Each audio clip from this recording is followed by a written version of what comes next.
मासूम बहू घमंडी सास। घमंडी और सख्त हृदय वाली पुष्पा 92 वर्षीय अपनी सास विमला पर बहुत जुल्म करती थी। ससुर के गुजर जाने के बाद से पुष्पा ने अपनी सास विमला का जानवरों से भी बदतर हाल कर दिया था। वो उसकी गिनती घर के नौकरों में करती, उसे अलग थाली में खाना देती, रहने के लिए अलग छोटा सा कमरा। ये सब देख पुष्पा के पति आलोक को बेहद दुख होता, लेकिन वे चाहकर भी ना कुछ कह पाते ना कुछ कर पाते। एक तरफ उसकी 92 वर्षीय वृद्ध माँ थी, तो दूसरी तरफ उसकी धर्मपत्नी। वो करता भी तो क्या करता, वो असमंजस में पड़ गया था। तभी एक दिन पुष्पा अपने पति आलोक से कहती है, सुनो जी, मैं सोच रही थी क्यों ना अपने बेटे राहुल की भी शादी करा दे। देखो ना, घर का सारा काम मुझे अकेले करना पड़ता है और वो बुढ़िया की देख रेख भी मुझे ही करनी पड़ती है। मुझसे नहीं होता ये सब। ठीक है, हम राहुल के लिए लड़की देखना शुरू करते हैं। वैसे भी अब उसकी उम्र हो चुकी है। पुष्पा राहुल की शादी के बारे में सोचकर मन ही मन खुश होने लगती है। दरअसल पुष्पा अपने लिए एक ऐसी बहू की तलाश में है जो गाय से भी ज्यादा सीधी और कोयल से भी ज्यादा मीठी हो। बहुत ढूंढने और जांच परखने के बाद देविका के साथ आखिरकार उसकी तलाश पूरी होती है। वो देविका को राहुल के लिए पसंद कर लेती है और एक अच्छा सा मुहूर्त देखकर उनकी शादी करा देती है। ऊंचे संस्कार और सरल स्वभाव वाली देविका ने ससुराल में पहले दिन से ही सबका दिल जीत लिया। वो रोजाना अपने ससुराल में दिन की शुरुआत पूजा पाठ से करती और सबका अच्छे से ख्याल रखती। एक दिन देविका सबके लिए डाइनिंग टेबल पर प्लेट लगाती है। सभी लोग टेबल के पास आकर बैठ जाते हैं। देविका अपनी दादी सास का भी हाथ पकड़कर उन्हें डाइनिंग टेबल पर बिठाती है और उन्हें खाना परोस ही रही होती है कि पुष्पा उसे रोक लेती है। ठहरो देविका। क्या हुआ मम्मी जी? देविका, तुम इस घर में नई हो इसलिए शायद तुम्हें पता नहीं, तुम्हारी दादी सास के लिए अलग थाली है, वो इस थाली में नहीं खाती। देविका मुड़कर विमला की तरफ देखती है और फिर अपनी सास पुष्पा से प्रश्न करती है, लेकिन मम्मी जी, रसोई में तो यही प्लेट थी। तुम यहीं ठहरो, मैं इनके लिए प्लेट लेकर आती हूँ। पुष्पा रसोई में किसी कूड़ेदान की तरह पड़ी प्लास्टिक की प्लेट लेकर आती है और उसी में विमला के लिए खाना लगाती है। जब ये सब देविका देखती है तो वो आश्चर्य में पड़ जाती है और फौरन उठकर रसोई घर से दूसरी प्लास्टिक की प्लेट भी ले आती है। अरे बेटा, ये दूसरी थाली तो किसके लिए लाई है? देविका मासूमियत के साथ जवाब देती है, आपके लिए मम्मी जी। हाँ, मेरे लिए? पर क्यों? माँ जी, जब आपने अपनी सास यानी मेरी दादी सास को प्लास्टिक की प्लेट में खाना लगाया तो मैं समझ गई कि यह जरूर आपके घर की कोई परंपरा होगी, इसलिए मैं आपके लिए भी ये प्लास्टिक की प्लेट ले आई। अब आप अपनी सास के लिए इस प्लेट में खाना लगा दीजिए और मैं अपनी सास के लिए इसमें खाना लगा देती हूँ। देविका की बातों से पुष्पा हैरान हो जाती है। वो सोच में पड़ जाती है कि वो अपनी बहू देविका की मासूमियत पर खुश हो या फिर उसकी नासमझी पर दुखी। इसी तरह दिन बीतते चले जाते हैं और अब देविका को घर का माहौल और सास का स्वभाव सब समझ में आने लगता है। एक दिन सुबह पुष्पा अपनी सास यानी विमला को उसके कपड़े धोने के लिए कहती है और ये सब दूर से देविका देख लेती है। उसके कुछ ही समय बाद देविका आती है और अपनी सास पुष्पा से कहती है, मम्मी जी, मैंने घर का सारा काम कर लिया है। कपड़े, बर्तन, झाड़ू, पोछा सब लगा लिया है। अब मैं आपके पैर दबा देती हूँ। अरे लेकिन बेटा, तूने कपड़े नहीं धोए? मेरे कपड़े तो अंदर कमरे में ज्यों के त्यों पड़े हैं।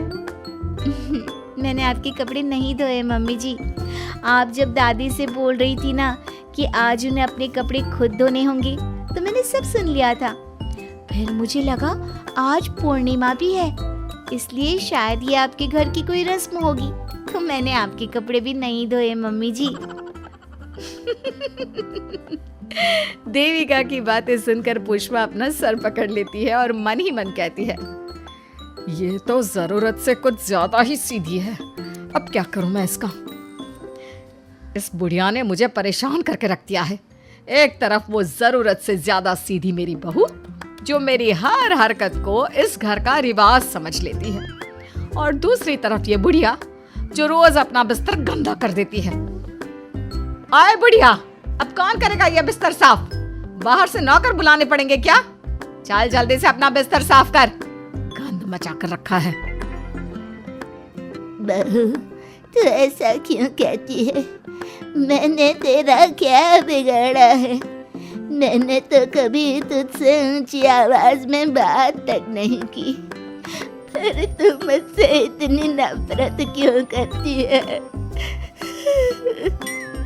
तभी वहां आलोक, देविका और उसका पति आ जाता है। क्या हुआ पुष्पा, तुम माँ पर ऐसे क्यों चिल्ला रही हो? अरे देखो ना अपनी माँ को, इस बुढ़िया ने अपने बिस्तर का क्या हाल कर रखा है।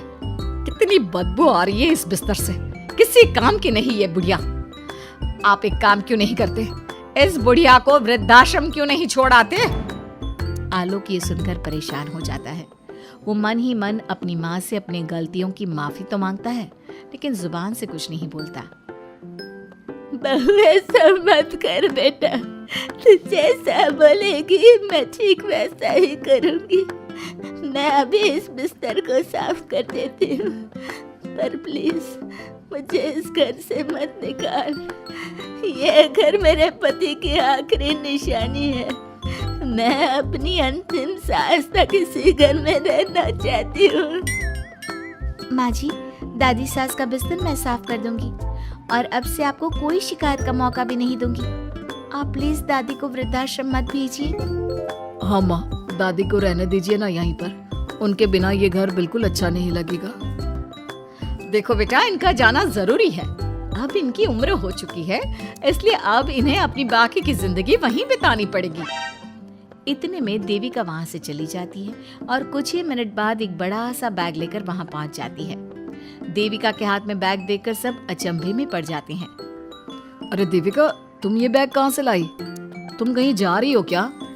माँ जी ने अभी तो बोला थोड़ी देर पहले कि अब उनकी सास बूढ़ी हो चुकी हैं और उनकी असली जगह वृद्धाश्रम में ही है, तो मैं ये दूसरा बैग उनके लिए भी ले आई। वो क्या है ना, उम्र तो अब मम्मी जी की भी हो चुकी है, कल तो जाना ही है।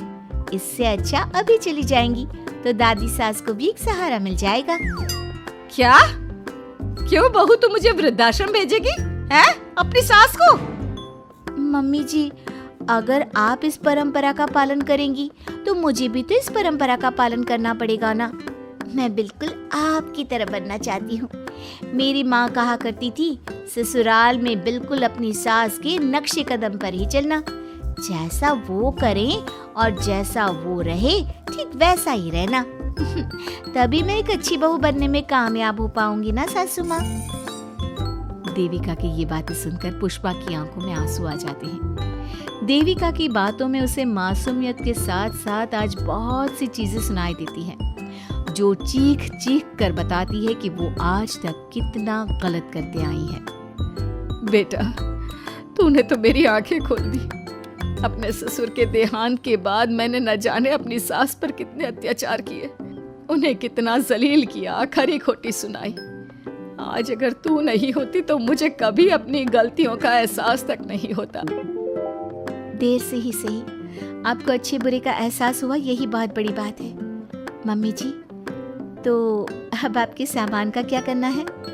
अरे जा जाकर इसे मेरे कमरे में रख कर आ जा। अब कोई कहीं नहीं जाएगा, सब यहीं साथ में रहेंगे। बहू, मुझे समझ में नहीं आ रहा मैं तेरा किन शब्दों में धन्यवाद कहूँ। जो चीज तूने 2 दिन में पुष्पा को समझा दी, वो मैं बरसों से कहने की हिम्मत तक ना कर सका। पापा जी, जरूरी नहीं कि हर बात कहकर भी बताई जाए।